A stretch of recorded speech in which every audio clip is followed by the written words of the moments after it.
কুলি মজুর কাজী নজরুল ইসলাম। বিষয়বস্তু সংক্ষেপে। কাজী নজরুল ইসলাম সমাজের নিপীড়িত, শোষিত শোষিত মানুষের জয়গান গেয়েছেন। তারই প্রমাণ এই কুলি মজুর কবিতাটি। একদিন কবি এক অহংকারী বাবু সাহেবকে দেখেছেন একজন কুলিকে রেল কামরা থেকে ঠেলে ফেলে দিতে।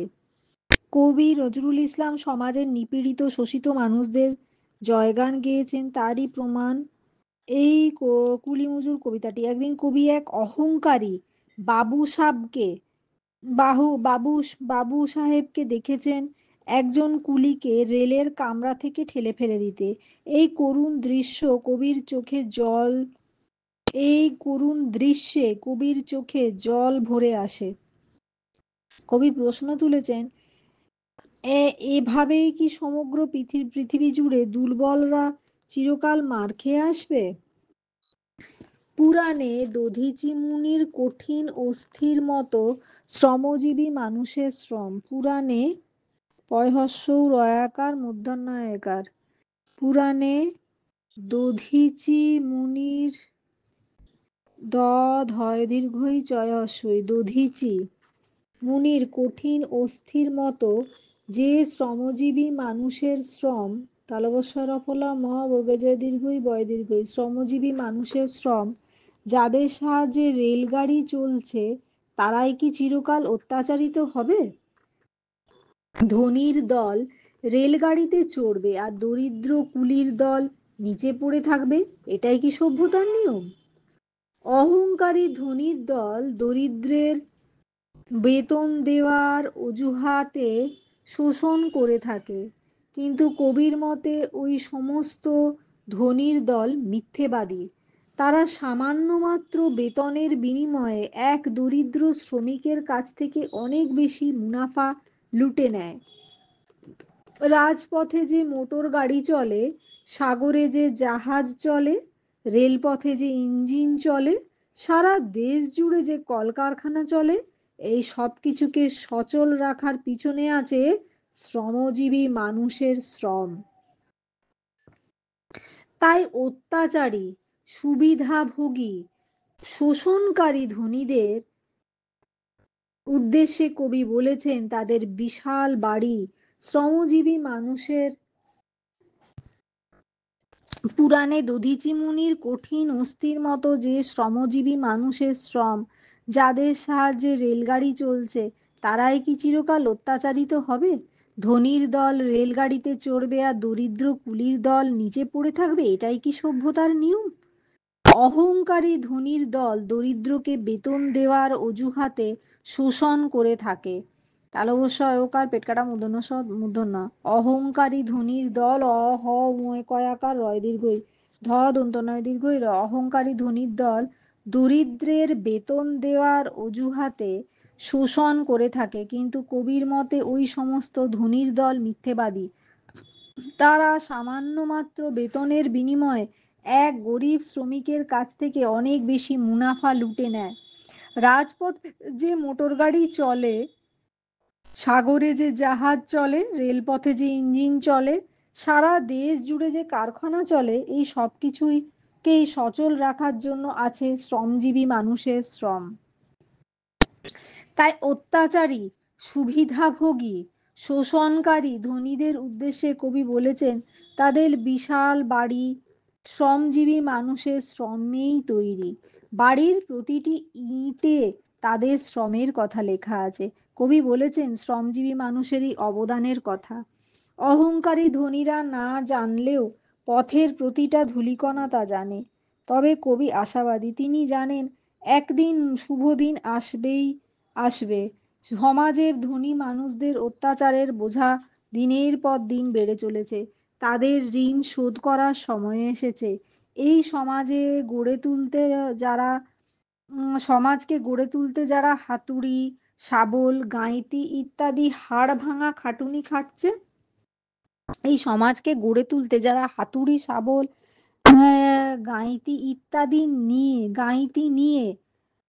হাতুড়ি, শাবল, গাঁইতি নিয়ে হাড় ভাঙা খাটুনি খাটছে, যারা পাহাড় কেটে রাস্তা তৈরি করছে, যারা সমাজের ভার বহন করার জন্য গায়ে ধুলো মাখছে, তারাই হলো নরনারায়ণ। কবি তাদেরই জয়গান গাইবেন, কারণ তাদের ব্যথিত বুকে পা দিয়ে নতুন যুগের উত্থান ঘটবে। কবির মতে যারা মাটির কাছাকাছি থাকে তাদের দেহ মাটির মমতা রসে সিক্ত হয়ে থাকে। আজ তাদের মতোই হাতেই থাকবে এই পৃথিবীর ভবিষ্যতের দায়িত্ব।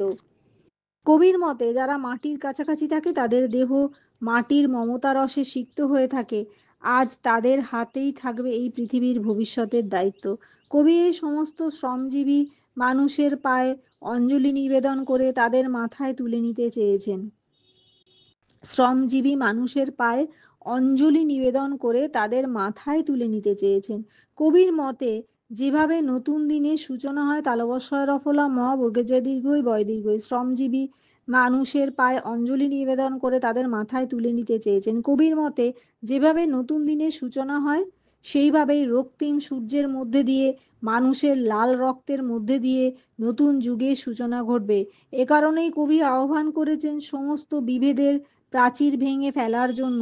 সমগ্র আকাশ আজ আমাদের মাথার উপর ভেঙে পড়ুক, মাথার উপর সূর্য চন্দ্র ফুল ফুল ধরে হয়ে ঝরে পড়ুক, পারস্পরিক বিভেদের প্রাচীর যাক টুটে, সকল দেশের মানুষ সমস্ত বিভেদ ভুলে ঐক্যবদ্ধ হোক, সকলের মধ্যে এমন ঐক্যের সৃষ্টি হোক যাতে একজন ব্যথা দিলে অন্যরাও ব্যথা অনুভব করে, একজনের অসম্মান যেন সকলের অসম্মান বলে নির্বাচিত হয়।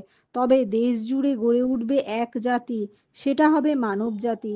সে জাতির উত্থানে মাথার উপর ভগবান হাসবে আর পায়ের নিচে কাঁদবে শয়তান। এবার মিনিংস। কুলি, রেল স্টেশনে মালবহক যারা মজুরির বিনিময়ে মাল বয়ে নিয়ে যায়। দধিচি, পৌরাণিক মুনি বিশেষ, হয় দীর্ঘই চয় হর্ষই, ইনি বৃত্রাসুর বধে নিজের অস্থি বিসর্জন দিয়ে দেবতাদের সাহায্য করেছিলেন। ইনি বৃত্রাসুর বধে নিজের অস্থি বিসর্জন দিয়ে দেবতাদের সাহায্য করেছিলেন। বাষ্প শকট মানে বাস্তু চালিত ইঞ্জিন। বেতন মানে মাহিনা। মিথ্যাবাদী মানে মিথ্যা বলে যারা। পাই মানে সিকি ভাগ। ক্রোর মানে কোটি। মোটর মানে মোটর চালিত গাড়ি। কলে মানে কলকারখানায়। অট্টালিকা মানে বিশাল প্রাসাদ। ঠুলি চোখের বাঁধন। খুনে রক্তে। রাঙা রঞ্জিত। শকট জান, অন্তস্থ জয় আকার দন্ত না, জান মানে শকট, তালবস্য কট, জানি না।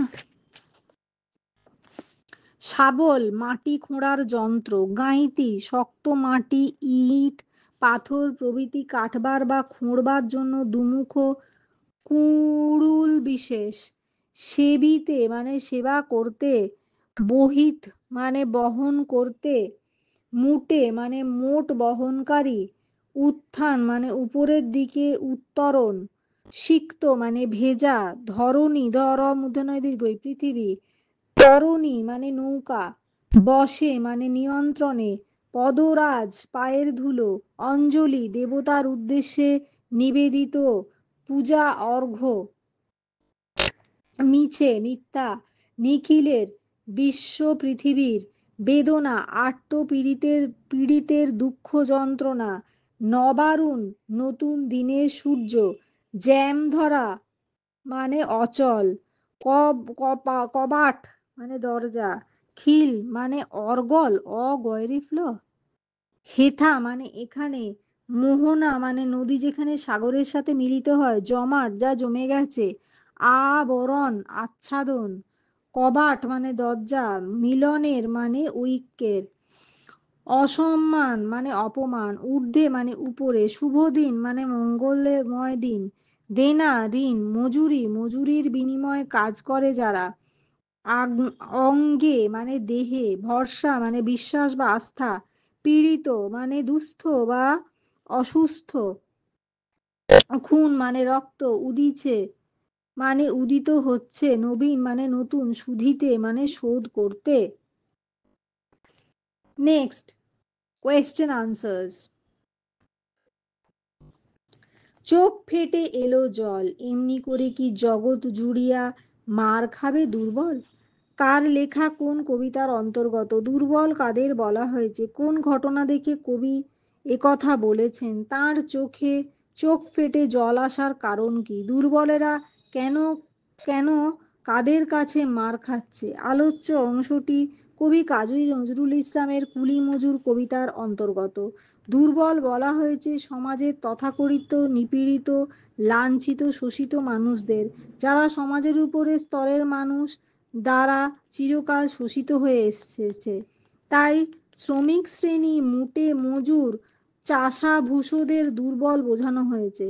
কবি সমাজের এক শ্রেণীর মানুষের লাঞ্ছনা নিজের চোখে দেখেছেন একজন বাবু সাহেব একজন কুলিকে রেলগাড়ির কামরা থেকে নিচে ঠেলে ফেলে দেন। কবি এই ঘটনায় মর্মাহত হন, তার চোখ ফেটে জল আসে। দুর্বলেরা সমাজের তথাকথিত ধনী বাবু সম্প্রদায়ের হাতে মার খাচ্ছে। তারা মার খাচ্ছে কারণ তাদের মধ্যে ঐক্যের অভাব। তারা ঐক্যবদ্ধ না হতে পারার জন্য তারা দুর্বল। তাই সমাজের উপরতলার মানুষের অত্যাচার অনাচার তাদের মুখ বুজে সহ্য করতে হয়। তারা সংগঠিত বলে তাদের সমাজের তথাকথিত বড়লোকদের অত্যাচারের প্রতিবাদ করা সম্ভব হয় না।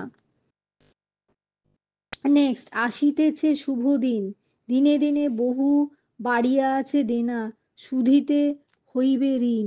কিসের দেনা বাড়ছে? কার ঋণ শোধ করতে হবে? উদ্ধৃতিটির মধ্যে দিয়ে কবি কাদের কেন সাবধান করে দিয়েছেন কিভাবে এই ঋণ শোধ করা যাবে?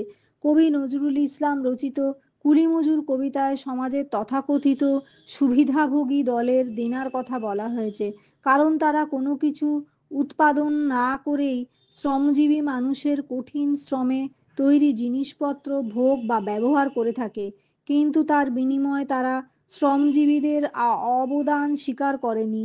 তাই তাদের দেনার পরিমাণ দিনে দিনে বেড়েই চলেছে। শ্রমজীবী মানুষদের শ্রমের বিনিময়ে সৃষ্ট জিনিসপত্র, খাদ্য সামগ্রী, পোশাক পরিচ্ছদ ও বেঁচে থাকার যা কিছু উপাদান সবই ব্যবহার করে থাকে সমাজের তথাকথিত সুবিধাভোগীরা।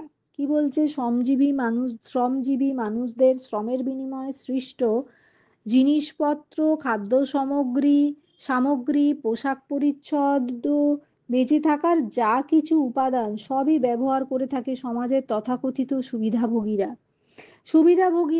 ভোগীর দলকেই সেই দেনা শোধ করতে হবে। দীর্ঘদিন ধরে যে অবহেলা, পীড়ন, শোষণ চালিয়ে আসছে তাতে তাদের দেনার পরিমাণ বেড়ে চলেছে। কিন্তু এরকম অবস্থা তো বেশি দিন চলতে পারে না। দেনার পাহাড় জমে উঠেছে, তা শোধ করার সময় এসেছে। উদ্ধৃতিটির মধ্য দিয়ে সমাজের সুবিধাভোগী ধনী সম্প্রদায়কে সাবধান করে দিয়েছেন, কারণ কোনো উৎপাদন ব্যবস্থায় সুবিধাভোগীরা অংশগ্রহণ না করে সমস্ত সুযোগ সুবিধা ভোগ করে থাকেন। সমাজের উপরতলায় বসে নিচুতলার মানুষের উপর যে অত্যাচার দীর্ঘদিন ধরে তারা চালিয়ে আসছেন তার অবসান ঘটা দরকার, কারণ এই শোষণ, অত্যাচার, পীড়ন দীর্ঘদিন ধরে চলতে পারে না। এই ঋণের বোঝা, এই দেনা শোধ করার একমাত্র উপায় শ্রমজীবী মানুষদের শ্রমের যথাযোগ্য মর্যাদা দেওয়া, তাদের মানুষ বলে স্বীকার করে নিয়ে সমাজের মূল স্রোতে ফিরিয়ে আনা, তাদের শ্রমের মূল্য স্বীকার করে তাদের মানুষ বলে স্বীকার করে নেওয়া, তাদের শ্রমের মূল্য স্বীকার করে সমাজের অগ্রগতিতে তাদের ভূমিকা যে অনস্বীকার্য তা সর্বসমক্ষে মেনে নেওয়া। নেক্সট কোয়েশ্চেন, বলতো এসব কাহাদের বলতো এসব কাহাদের দান? তোমার অট্টালিকা কার খুনে রাঙা? ঠুলি খুলে দেখো, প্রতি ইটে আছে লেখা। কার লেখা কোন কবিতার অন্তর্গত? বক্তাকে, কাদের প্রতি বক্তার এই উক্তি?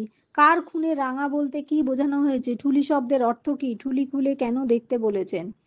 আলোচ্য অংশটি কবি নজরুল ইসলামের কুলি মজুর কবিতার অন্তর্গত। বক্তা বিদ্রোহী কবি নজরুল ইসলাম। তিনি একথা সমাজের সুবিধাভোগীদের উদ্দেশ্যে বলেছেন।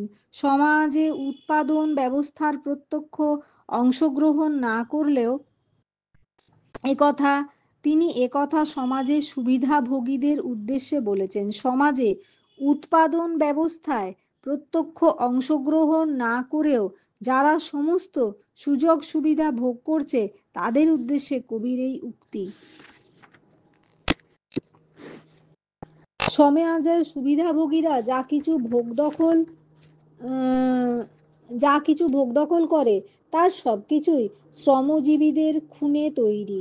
তথাকথিত সমাজের সুবিধাভোগীরা যেসব অট্টালিকায় বসবাস করে সেই সব অট্টালিকা তৈরি করে শ্রমজীবী মানুষ।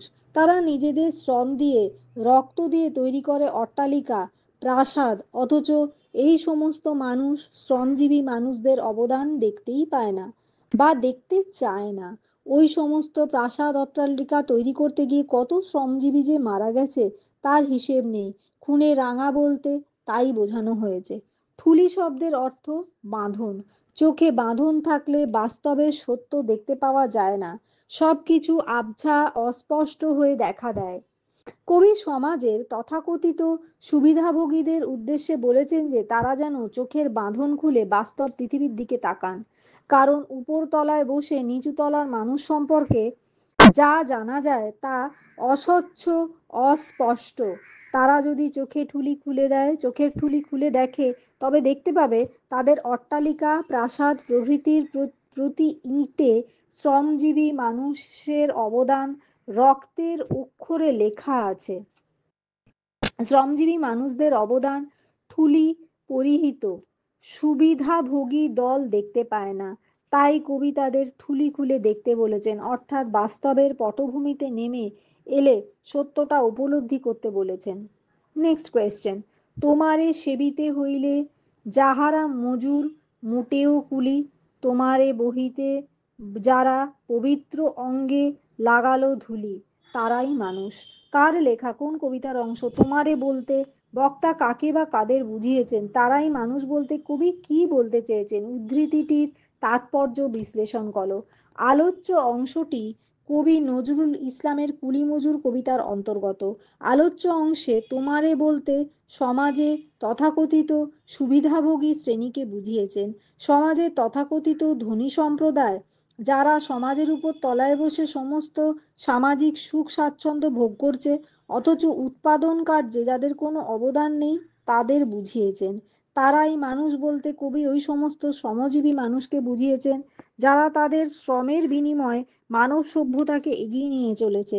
তাই সমাজের শ্রমজীবী মানুষ অর্থাৎ কুলি, মজুর, মুটে, কৃষক, কারখানার শ্রমিক সকলকেই মানুষ বলে মনে করছেন কবি। কারণ তারাই সমাজের ব্যবস্থাকে সচল রেখেছে অনন্তকাল ধরে। আলোচ্য অংশে কবি শ্রমজীবী মানুষের বেদনা গান গেয়েছেন, কারণ এরাই সমাজের সভ্যতার ধারক এবং বাহক। তারাই মানব সভ্যতাকে এগিয়ে নিয়ে যায়। তাদের অবহেলা করে কোনো সমাজের অগ্রগতি সম্ভব নয়। কিন্তু ওপরতলার মানুষ ওই সমস্ত শ্রমজীবী মানুষদের ঋণ স্বীকার করে না। কিন্তু কবি জানেন আসল সত্য, শ্রমজীবী মানুষরাই সভ্যতার পিল সুজ পিল সুজ পয়হস্যই ল দন্তসহস্র বর্গের জ। তারাই যে সভ্যতাকে মনে রেখেছে সে বিষয়ে কবি নিঃসংশয়। কবি ওই মেহনতি শ্রমজীবী মানুষ বলে কবি ওই মেহনতি শ্রমজীবীদের মানুষ বলে অভিহিত করেছেন। আলোচ্য অংশটি কবি কাজী নজরুল ইসলামের কুলি মজুর কবিতার অন্তর্গত। সমাজে তথাকথিত ধনী সম্প্রদায় যারা সমাজের উপরতলায় বসে সমস্ত সামাজিক সুখ স্বাচ্ছন্দ্য উপভোগ করছেন অথচ উৎপাদন কার্যে যাদের কোনো অবদান নেই তাদের বুঝিয়েছেন। তারাই মানুষ বলতে কবি ওই সমস্ত শ্রমজীবী মানুষদের বুঝিয়েছেন যারা তাদের শ্রমের বিনিময়ে মানব সভ্যতাকে এগিয়ে নিয়ে চলেছে। তাই সমাজের শ্রমজীবী মানুষ অর্থাৎ কুলি, মজুর, মুটে, কৃষক, কারখানার শ্রমিক সকলকেই মানুষ বলে মনে করেছেন কবি, কারণ তারাই সমাজ ব্যবস্থাকে সচল রেখেছে অনন্তকাল ধরে। আলোচ্য অংশে কবি শ্রমজীবী মানুষের বন্দনা গান গেয়েছেন, কারণ এরাই সমাজের সভ্যতার ধারক এবং বাহক। তারাই মানব সভ্যতাকে এগিয়ে নিয়ে যায়। তাদের অবহেলা করে কোনো সমাজে অগ্রগতি সম্ভব নয়। কিন্তু উপরতলার মানুষ এই সমস্ত শ্রমজীবী মানুষদের ঋণ স্বীকার করে না।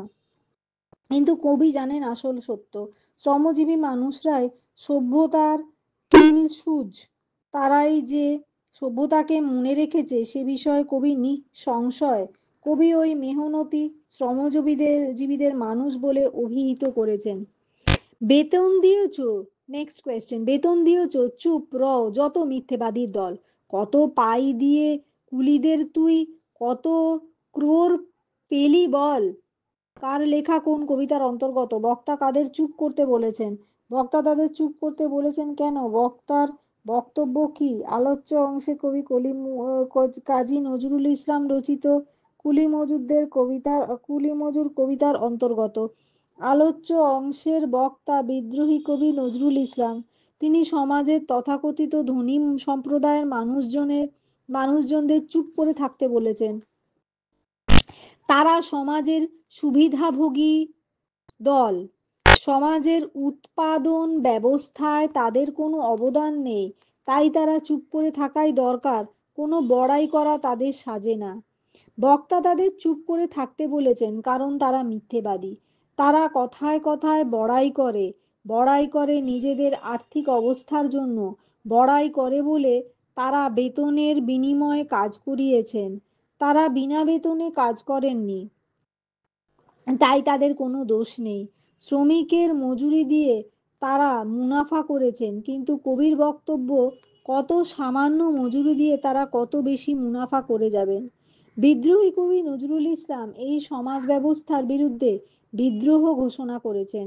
বলেছেন সমাজের এই সমস্ত নিপীড়িত, লাঞ্ছিত, শোষিত মানুষদের জন্য সমাজের উপরতলার ধনী সম্প্রদায়ের এত বাড়বাড়ন্ত। তাদের একমাত্র মজুরি দিয়ে তারা অনেক বেশি মুনাফা করে, নিজেদের ধন ভাণ্ডারকে আরো স্ফীত করে তোলে।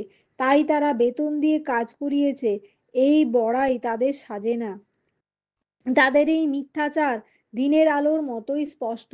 তাদের প্রাসাদ, গাড়ি, জুড়ি সবই এই শ্রমজীবীদের দান। অথচ তারাই অত্যন্ত সাধারণভাবে সমাজের অন্ধকার প্রকোষ্ঠে বাস করতে বাধ্য হয়। প্রকোষ্ঠে, পয়রা ফোলা কয়কার পেট কাটা মূর্ধন্য ষ ঠয়েকার, প্রকোষ্ঠে বাস করতে বাধ্য হয়।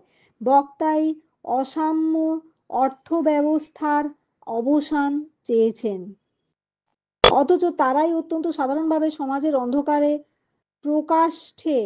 প্রকোষ্ঠে বাস করতে বাধ্য হয়। বক্তা সেই অসাম্য অর্থ ব্যবস্থার অবসান চেয়েছেন।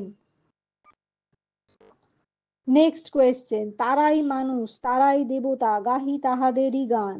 কবি কাদের গান গাইছেন? তাদের গান গাইবার কারণ কি? কবি তাদের দেবতা বলেছেন কেন? উদ্ধৃতিটির তাৎপর্য কি?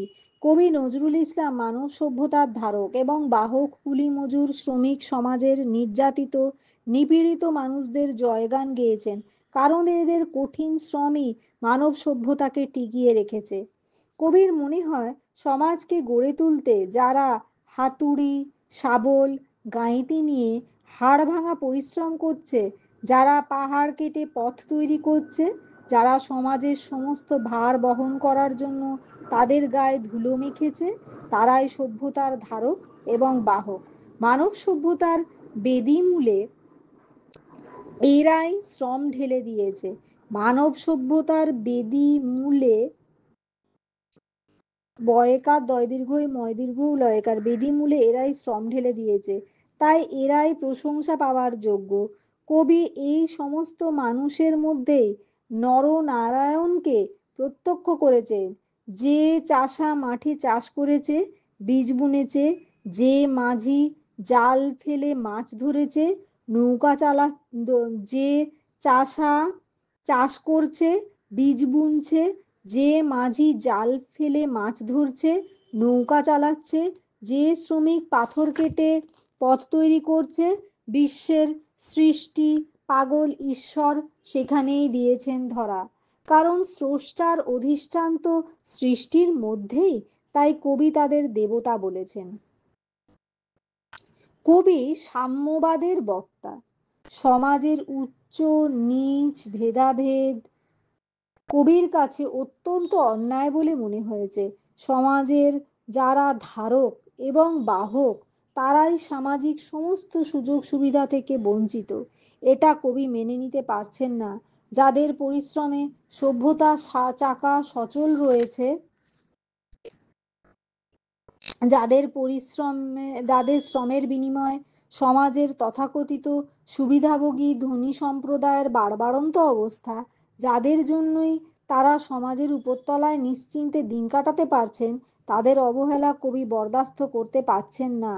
নরের মধ্যেই তো নারায়ণের অধিষ্ঠান। যদি তাই হয় তবে এই নবরূপী নারায়ণদের এত হেনস্থা কেন? মানবরূপী নারায়ণ, এটা মানবরূপী নারায়ণদের এত হেনস্থা কেন? এত হেনস্থা হতে হয় কেন? লালে লাল হয়ে উদিছে নবীন, লালে লাল হয়ে উদিছে নবীন প্রভাতের নবারুণ। প্রভাতের নবারুণ বলতে কি বোঝানো হয়েছে? লালে লাল হয়ে বলতে কি বোঝানো হয়েছে? আলোচ্য অংশে কবি কোন আশা প্রকাশ করেছেন? উদ্ধৃতিটির তাৎপর্য কি? প্রভাতের নবারুণ বলতে প্রভাতের নবোদিত সূর্যকে বোঝানো হয়েছে।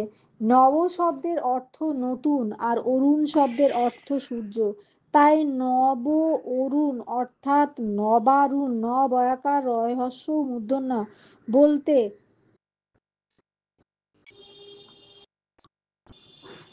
নবোদিত সূর্যকে বোঝানো হয়েছে। নব উদিত আর কি, নবোদিত সূর্যকে বোঝানো হয়েছে। প্রকারান্তরে নতুন সুদিনের আগমনকে চিহ্নিত করা হয়েছে। কবির মতে যেভাবে নতুন দিনের সূর্য নতুন দিনের সূচনা করে, সেভাবেই সমাজের দরিদ্র নিপীড়িত মানুষের লাল রঙের মধ্যে দিয়ে নতুন যুগের বৈষম্যহীন সমাজের সূচনা ঘটবে। সূর্যের রক্তিম রশ্মি যেমন লাল অন্ধকার বিধৃত করে করে করে চারিদিক আলোয় আলোকিত করে তোলে, ঠিক তেমনি মানুষের লাল রঙের মধ্য দিয়েও নতুন সমাজ ব্যবস্থার সূচনা ঘটবে। আলোচ্য অংশে কবি আশা প্রকাশ করেছেন যে শুভ সময়ের আগমনের আর বেশি দেরি নেই, সুদিন আগত। মানুষে মানুষে যে ভেদাভেদের প্রাচীর সৃষ্টি হয়েছে তা ভেঙে পড়ার সময় হয়েছে। মানুষের মনের বিভেদের প্রাচীরও দূর হবে। মানুষের মনের সব বাঁধন খুলে ঐক্যের বাতাস মনের মধ্যে প্রবেশ করে সব মানুষকে সাম্যের একই ছত্রছায়ায় এনে দাঁড় করাবে। সমাজে উচ্চ নীচ ধনী দরিদ্র জাতপাত সব ভেঙে পড়ে এক নতুন সমাজ ব্যবস্থা গড়ে উঠবে। কবি আশাবাদী। কবি জানেন একদিন শুভ সময় আসবেই। সমাজের তথাকথিত ধনী সম্প্রদায়ের অন্যায়ের যে বোঝা দিনের পর দিন বেড়ে চলেছে, তাদের ঋণ শোধ করার সময় হয়েছে। কালো আর ধলো বাইরে সবাই, ভিতরে সবাই সমান রাঙা, তা প্রতিভাত হবে।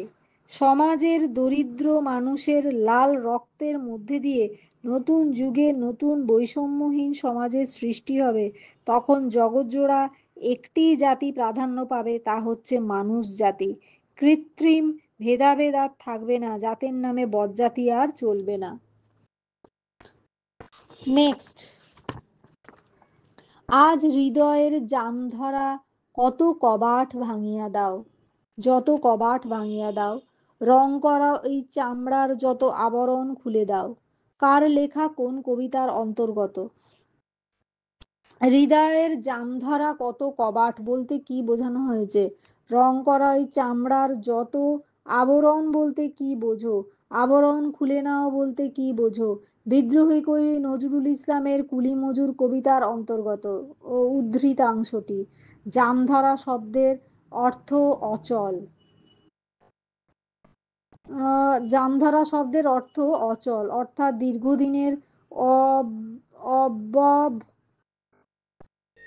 অব্যবহার্য রীতিনীতি যা সমাজের বুকে পাথরের মতো বসে, তাদের আজ কোনো প্রয়োজন নেই, তারা অচল। অর্থাৎ দীর্ঘদিনের অব্যবহার্য রীতিনীতি। বয়জফলা ব হয়াকার অন্তঃস্থ জয় রেফ। অব্যবহার্য রীতিনীতি যা সমাজের বুকে পাথরের মতো বসে বসে আছে, তাদের আজ কোনো প্রয়োজন নেই, তারা অচল। রং করা ওই চামড়ার আবরণ বলতে মানুষের গায়ে সাদা কালো রঙের কথা বলা হয়েছে। কবি বলেছেন, ওই যে বাহ্যিক গায়ের রং, এ তো শুধু বাইরের আবরণ, তাই কালো আর ধলো বাহিরে সবাই, ভিতরে সবাই সমান রাঙা। চামড়ার ভিতরে যে আসল মানুষ, তাদের সকলের গায়ের রঙই লাল। সেখানে মানুষে মানুষে কোনো পার্থক্য নেই। তাই জাতি ভেদাভেদ, বর্ণভেদ, উচ্চ নীচ, ধনী দরিদ্র, এই সব ভেদাভেদের কোনো মানেই হয় না, কারণ আমাদের সকলেরই ধমনীতে বইছে লাল রক্ত। সে সাদা চামড়ার মানুষ হোক কিংবা কালো চামড়ার মানুষই হোক।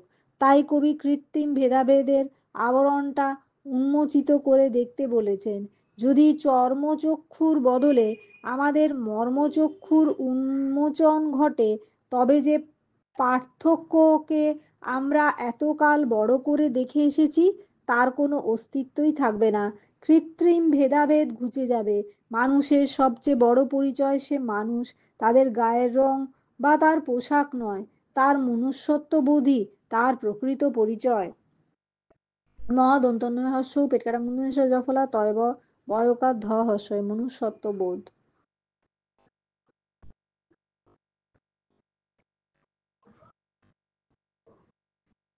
Next question. তুমি শুয়ে রবে তেতলায়, পরে আমরা রহিব নিচে, অথচ তোমারে দেবতা বলিব, সে ভরসা আজ মিছে। কার লেখা কোন কবিতার অন্তর্গত? তুমি বলতে কাকে বোঝানো হয়েছে? আমরা বলতে কাদের বোঝানো হয়েছে? বক্তার বক্তব্য কি?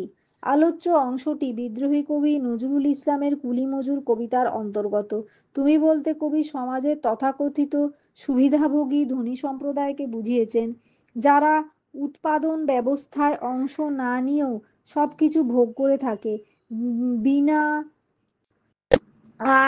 আয়াসেই যারা সবকিছু পেয়ে থাকে, তাদের যারা ওপরতলায় প্রাসাদে পরম নিশ্চিন্তে শুয়ে দিন কাটায়। বিনা আয়েসেই যারা সবকিছু পেয়ে থাকে, তাদের যারা ওপরের প্রাসাদে পরম নিশ্চিন্তে শুয়ে দিন কাটায়, তাদের কথা বলা হয়েছে। আমরা বলতে কবি সমাজের তথাকথিত নিপীড়িত, বঞ্চিত শ্রমিক বা খেটে খাওয়া মজুরদের বুঝিয়েছেন, যারা তাদের শ্রমের রক্ত দিয়ে সমাজের মানুষকে রাঙিয়ে রেখেছে, যারা মাঠে চাষ করে, বীজ বোনে, জাল ফেলে, দাঁড় বায়, যারা কলকারখানার চকচকে কলকারখানাকে চকচকে সচল রাখতে তাদের দেহের শেষ রক্ত বিন্দু পর্যন্ত দান করতে পিছপা হয় না, সমাজের সেই সমস্ত খেটে খাওয়া মানুষদের বুঝিয়েছেন। আলোচ্য অংশে কবি সমাজকে বৈষম্যের দিকে সামাজিক বৈষম্যের দিকে অঙ্গুলি নির্দেশ করেছেন। আলোচ্য অংশে কবি সামাজিক বৈষম্যের দিকে অঙ্গুলি নির্দেশ করেছেন।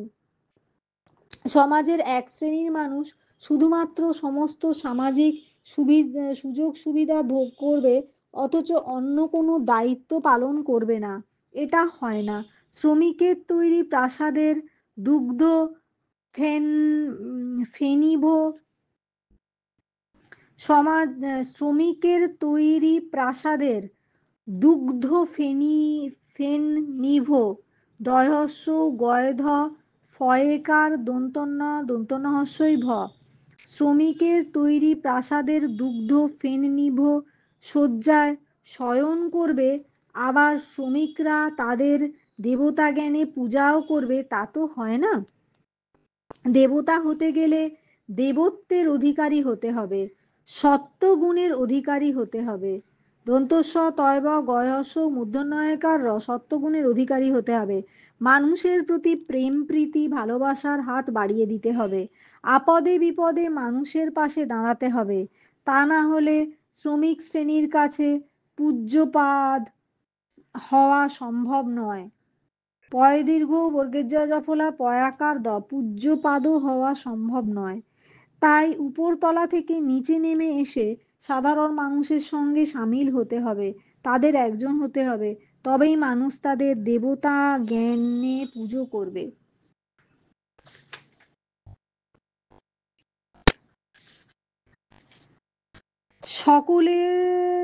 সকল কালের, নেক্সট কোয়েশ্চেন, সকল কালের সকল দেশের সকল মানুষ আসি এক মোহনায় দাঁড়াইয়া শুন এক মিলনের বাঁশি।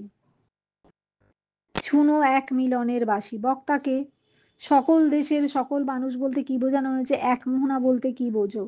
বিদ্রোহী কবি কাজী নজরুল ইসলাম রচিত কুলি মজুর কবিতায় বক্তা বিদ্রোহী কাজী নজরুল ইসলাম কবি সাম্যের কবি, মিলনের কবি, তাই সামাজিক বৈষম্য কবির কাম্য নয়। এই প্রসঙ্গেই কবির এই উক্তি। সকল দেশের সকল মানুষ বলতে বিশ্ব নিখিলের আপমর জনসাধারণকে বোঝানো হয়েছে, কারণ জগৎ জুড়িয়া এক জাতি, শুধু যে জাতির নাম মানুষ জাতি, তারা একই স্তন্যে লালিত পালিত এবং একই রবি শশী তাদের সাথী। সেখানে জাতের বিচার করে, গায়ের রঙের বিচার করে, মানুষে মানুষে ভেদাভেদ সৃষ্টি করা উচিত না। সেখানে জাতের বিচার করে, গায়ের রঙের বিচার করে, মানুষে মানুষে ভেদাভেদ সৃষ্টি করা উচিত নয়, কারণ বর্ণে বর্ণে নাহিক বিভেদ, নিখিল ভুবন ব্রহ্মময়। তাই মানুষের বিচার হবে কর্মের মাধ্যমে, গাত্রবর্ণ বা ধর্মে বিচারে নয়। বিশ্বের তাবৎ মানুষের মধ্যে এক প্রাণের প্রবাহ বয়ে চলেছে। বিশ্ব পৃথিবীর তাবৎ মানুষকে সকল দেশের সকল মানুষ বোঝানো হয়েছে। নেক্সট, এক মোহনা বলতে একত্রে মিলনের মোহনাকে বোঝানো হয়েছে। নদী যখন দীর্ঘ পথ অতিক্রম করে মোহনায় এসে সাগরে মিলিত হয়, মিলিত হয়েই যেমন তার সম্পূর্ণতা, ঠিক তেমনি মহামানবের সাগর তীরে মানুষের মিলনই পরম ঐক্যের সৃষ্টি করতে পারে। ভেদাভেদের প্রাচীর ভেঙে দিয়ে মহামানবের সাগর তীরে সৃষ্টি করতে পারে এক জাতি, এক প্রাণ। পারস্পরিক বিভেদের কথা ভুলে গিয়ে দেশের সমস্ত মানুষ ঐক্যবদ্ধ হোক, সকলের মধ্যে বেজে উঠুক মহামিলনের সুর। সকলের মধ্যে ঐক্য এতটাই গভীর হবে যে একজন বাধা পেলে সকলেই কষ্ট পাবে, একজনের অসম্মানে সকলেই অপমানিত বোধ করবে। বিশ্বজুড়ে গড়ে উঠবে একটি জাতি, মানব জাতি। নেক্সট কোয়েশ্চেন, তার পদরজ অঞ্জলি করি মাথায় লইব তুলি, সকলের সাথে পথ চলি যার পায়ে লাগিয়াছে ধুলি। বক্তাকে পদরজ কথাটির অর্থ কি? কবি কাদের পদরজ কেন মাথায় তুলে নিতে চান? আলোচ্য অংশের তাৎপর্য কি? কবি নজরুল রচিত কুলি মজুর কবিতায় বক্তা নিপীড়িত মানুষের প্রতিনিধি বিদ্রোহী কাজী নজরুল স্বয়ং। পদরজ শব্দের অর্থ পায়ের ধুলো। মানি ও বয়োজ্যেষ্ঠ ব্যক্তির পায়ের ধুলো আশীর্বাদ স্বরূপ। অন্তস্থয় ওকার বর্গের জয় জফলা একার পেটকাটা মূর্ধন্যস্বয় ঠ। বয়োজ্যেষ্ঠ ব্যক্তির পায়ের ধুলো আশীর্বাদ স্বরূপ। তালবস্বয় দীর্ঘই বয়রে পাকার দ অন্তস্বয় ব রয় দীর্ঘ প। কবির মতে কুলি মজুর তথা শ্রমজীবী মানুষেরা হলো সভ্যতার ধারক এবং বাহক। কর্মই তাদের ধর্ম, কর্মই তাদের পূজা। তাদের কাছে work is religion, work is warship. কর্মী শ্রমজীবী মানুষেরা সারা দেহ মন মাটির মমতা রসে সিক্ত। কর্মী শ্রমজীবী মানুষের সারা দেহ মন মাটি মমতা রসে সিক্ত। এই ধরনীর অগ্রগতির হাল তারাই ধরে রেখেছে, তাই তারা সবার নমস্য। দন্ত নম দন্তস্বয় জফলা। কবিতায় তাদের পদরজ মাথায় তুলে নিয়ে, পদরজ মাথায় তুলে নিয়ে তাদের সম্মানীয় মানুষ হিসেবে স্বীকৃতি দিতে চান। আলোচ্য অংশটির বক্তব্য অতি তাৎপর্যপূর্ণ। তয়াকার খণ্ডত প অন্তস্থ জয় রে পয় দীর্ঘ মূর্ধন্যয় রে। কবির মতে সমাজের কুলিমজুর শ্রমজীবী মানুষেরাই সভ্যতার প্রকৃত ধারক ও বাহক। মাটির কাছাকাছি থেকে কবি তাদের সঙ্গে পায়ে পা মিলিয়ে চলতে চায়, তাদের সমব্যথী হতে চান, তাদের সঙ্গে একাত্মতা অনুভব করতে চান। আলোচ্য অংশে কুলি মজুরদের প্রতি কবির গভীর সহানুভূতি লক্ষ্য করা যায়। নেক্সট কোয়েশ্চেন, মহামানবের মহাবেদনার আজি মহা উত্থান, ঊর্ধ্বে হাসিছে ভগবান, নিচে কাঁপিছে শয়তান। বক্তাকে মহামানব বলতে কাদের বুঝিয়েছেন? মহাবেদনার উত্থান বলতে বা কি বুঝিয়েছেন? মহা উত্থান কি? তার কিভাবে উত্থান ঘটবে? ঊর্ধ্বে ভগবান কেন হাসছেন আর নিচে শয়তানি বা কাঁপছে কেন? কুলিমজুর কবিতায় কবি বক্তা বিদ্রোহী সাম্যবাদী কবি নজরুল। মহামানব বলতে মহাপুরুষের কথা বলা হয়েছে। মহা শব্দটির মধ্যে দিয়ে মহতের ইঙ্গিত স্পষ্ট। কুলিমজুর তথা শ্রমজীবী মানুষের নিরলস কর্মের মধ্যে দিয়েই ক্ষমতার অগ্রগতির চাকা গড়িয়ে চলেছে। তাই কবি তাদের মহামানব বলেছেন, কারণ তাদের জীবনব্যাপী কর্মই মহৎ কর্মের নিদর্শন। মহাবেদনা হলো মহতি যে বেদনা, মহাবেদনা হলো মহতয় মহতি যে বেদনা। সমাজের কুলিমজুর ও শ্রমজীবী মানুষের দল দীর্ঘদিন সমাজের উঁচুতলার মানুষের দ্বারা শোষিত ও শাসিত ও শোষিত হচ্ছে, হচ্ছে পীড়িত ও লাঞ্ছিত। এই পীড়ন ও লাঞ্ছনায় তারা চরম বেদনা অনুভব করে। এই বেদনা বৃহত্তর অর্থে প্রযুক্ত হয়ে মহাবেদনা রূপ লাভ করেছে। উত্থান কথাটির অর্থ অভ্যুত্থান বা নতুন সৃষ্টি। কুলিমজুর তথা শ্রমজীবী মানুষের দীর্ঘদিন সমাজে উপেক্ষিত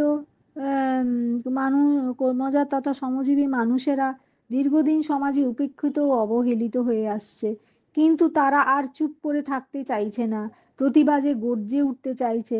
তাদের এই প্রতিবাদী মানসিকতায় মানসিকতাকেই মহা উত্থান বলা হয়েছে। ঈশ্বর মহাবিবেচক, বিচারে তিনি কোনো পক্ষপাতিত্ব করেন না। তিনি দুষ্টের দমন করেন এবং শিষ্টের পালন করেন। তাই সৎ মানুষদের তিনি চিরকালই সহায়ক হয়েছেন। অন্যায়কারীর বিরুদ্ধে কুলি মজুরদের সংগঠিত হতে দেখে তিনি যার পর নাই খুশি। আবার কুলি মজুরদের সংগঠিত দেখে, তাদের ঐক্যবদ্ধ সংগ্রাম দেখে কুচক্রী শয়তানরা পরাজিত হওয়ার আশঙ্কায় কাঁপছে। নেক্সট কোয়েশ্চেন, তারাই মানুষ, তারাই দেবতা, গাহি তাদের গান, তাদেরই ব্যথিত বক্ষে পা ফেলে আসে সব উত্থান। কবি কাদের মানুষ বলেছেন, কাদেরই বা দেবতা বলে অভিহিত করেছেন? কবি কেনই বা তাদের গান গেয়েছেন? তাদের বক্ষকে ব্যথিত কেন বলা হয়েছে? ব্যথিত বক্ষে পা ফেলে কিভাবে সব উত্থান আসে? কবি কুলিমজুর ও তথাকথিত শ্রমজীবী খেটে খাওয়া মানুষদের মানুষ নামে অভিহিত করেছেন। আবার সভ্যতার ধারক ও বাহক ওই খেটে খাওয়া মানুষদেরই তিনি দেবতা বলেছেন। তার মতে জীবের মধ্যে শিবের বাস, সমাজে কেউই অচ্যুত নয়। তার মতে অচ্যুত নয়, human body is the temple of living god. বিদ্রোহী কবি নজরুল সাম্যবাদী কবি, সাম্যবাদী। মানুষে মানুষে ভেদাভেদ, অসম্মান, লাঞ্ছনা দেখে কবির ব্যথা অনুভব করেন। কবি অন্তরে ব্যথা অনুভব করেন। মানুষে মানুষে ভেদাভেদ, অসম্মান, লাঞ্ছনা দেখে কবি অন্তরে ব্যথা অনুভব করেন। তবে সে কারণেই তিনি অন্যায় ও অবিচারের বিরুদ্ধে প্রতিবাদ করে ওঠেন। তার মতে প্রতিনিয়ত যারা কঠোর পরিশ্রম করে সভ্যতার ধারককে অব্যাহত রেখেছে, মানুষের সুখ স্বাচ্ছন্দ্যের জন্য যারা আত্মবিসর্জন দিচ্ছে, তারাই প্রকৃত মানুষ। তাই তাদের গান গাওয়া উচিত। এ কারণেই তিনি সাম্যের গান গেয়েছেন। গাহি সাম্যের গান, মানুষের চেয়ে বড় কিছু নাই, নহে কিছু মহিয়ান।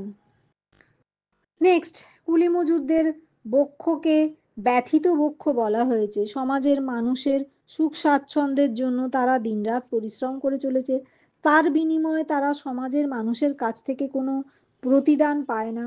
সমাজের উঁচুতলার মানুষেরা তাদের উপর অত্যাচার করে, তাই তারা ব্যথিত, সেই কারণেই তাদের বক্ষ ব্যথিত। সমাজের শ্রমজীবীর দল চিরকালই নিপীড়িত, লাঞ্ছিত, বঞ্চিত, অবহেলিত। তারাই জীবনের ঝুঁকি নিয়ে সব কাজে অগ্রসর হয়, তাদের দ্বারাই সভ্যতার অগ্রগতি সম্ভব হয়, আর তাদের বুককে সিঁড়ির মতো ব্যবহার করেই নব উত্থানের আগমন ঘটে। নেক্সট, সিক্ত যাদের সারা দেহ মন মাটির মমতা রসে, এই ধরনের তরণীর হাল ধরে তাহাদেরই বসে। বক্তাকে যাদের বলতে কাদের কথা বোঝানো হয়েছে? তাদের দেহ মন মাটির রসে কেমন করে সিক্ত? ধরণী ও তরণী শব্দের অর্থ কি? কিভাবে এই ধরণী তরণীর হাল তাদের বক্ষে থাকে? কুলি মজুর কবিতায় বক্তা হলো কবি কাজী নজরুল স্বয়ং। আলোচ্য অংশে যাদের বলতে সমাজের তথাকথিত শ্রমজীবী মানুষ তথা কুলি মজুরদের কথা বোঝানো হয়েছে। আলোচ্য কুলি মজুর কবিতায় কবি শুধুমাত্র কুলি মজুরদের কথাই বলেননি, সমাজের নিপীড়িত, লাঞ্ছিত, বঞ্চিত, অবহেলিত খেটে খাওয়া মানুষদের কথাও বলেছেন। এইসব অবহেলিত মানুষদের মধ্যে আছে তাঁতি, কামার, কুমোর, চাষি, জেলে প্রভৃতি। এদের যোগ মাটির সঙ্গে, কারণ এরা মাটিতে খেটে খাওয়া মানুষ, তাই এদের মন মাটির মতো মমতা রসে সিক্ত। ধরণী কথায় ধরণী কথার অর্থ হলো ধরিত্রী বা পৃথিবী, আর তরণী কথার অর্থ হলো নৌকা বা নাও। নৌকা চালাবার সময় নৌকার হাল ধরে থাকে মাঝি, তারই নির্দেশ মতো নৌকা চালিত হয়। শ্রমজীবী মানুষের দল পৃথিবী রূপ নৌকার হাল ধরে থাকে, তারাই সভ্যতার রূপ নৌকাকে চালিত করে। তাই তাদের কার্যকর্ম বহু প্রসারিত, কর্মই তাদের ধর্ম, কর্মই তাদের পূজা। যে দধিচিদের হাড় দিয়ে ওই বাম্প সংকট চলে, বাষ্প সংকট চলে, বাবু সাব এসে চড়িলেও তাহাতে কুলিরা পড়িল তলে। কবি কে? কোন কবিতার অংশ? দধিচি কে? তার হাড় কি কাজে লেগেছিল? এখানে কাদের দধিচি বলা হচ্ছে? তারা কি কাজ করছে? বাবু সাব কারা? তাদের উদ্দেশ্যে কবির বক্তব্য কি? আলোচ্য অংশে কবি হলেন কাজী নজরুল ইসলাম। এটি কুলি মজুর কবিতার অংশ। দধিচি হলেন পুরাণে কথিত একজন সদ্য দ্রষ্টা মুনি। তিনি বৃত্তাসুর বধের জন্য দেবতার অনুরোধে স্বেচ্ছায় দেহত্যাগ করেন এবং আপন অস্থি নিয়ে বজ্র নির্মাণ করে বৃত্তাসুর বধে দেবতাদের সাহায্য করেন। তাই তার হাড় বৃত্তাসুর বধে কাজে লেগেছিল। আলোচ্য অংশে দধিচি বলতে সমাজের শ্রমজীবী মানুষদের বোঝানো হয়েছে। এরা নিজেদের শ্রমের বিনিময়ে সমাজের তথাকথিত উপরতলার মানুষদের বেঁচে থাকার রসদ যোগায়। এই সমস্ত শ্রমজীবী দধিচিরা নিজেদের নিঃশেষ করে উপরতলার মানুষদের বাঁচিয়ে রাখে। বাবুসাব বলতে সমাজের তথাকথিত উপরতলার মানুষদের বোঝানো হয়েছে। এরা শ্রম বিমুখ, শ্রমিক মানুষদের শারীরিক পরিশ্রমের বিনিময়ে তৈরি জিনিসপত্র, সুযোগ সুবিধা এরা ভোগ করেন। উৎপাদন ব্যবস্থায় এদের কোনো অবদান নেই। এরাই উপরতলায় বসবাস করে নিচুতলার মানুষদের উপর চালায় অত্যাচার, উৎপীড়ন।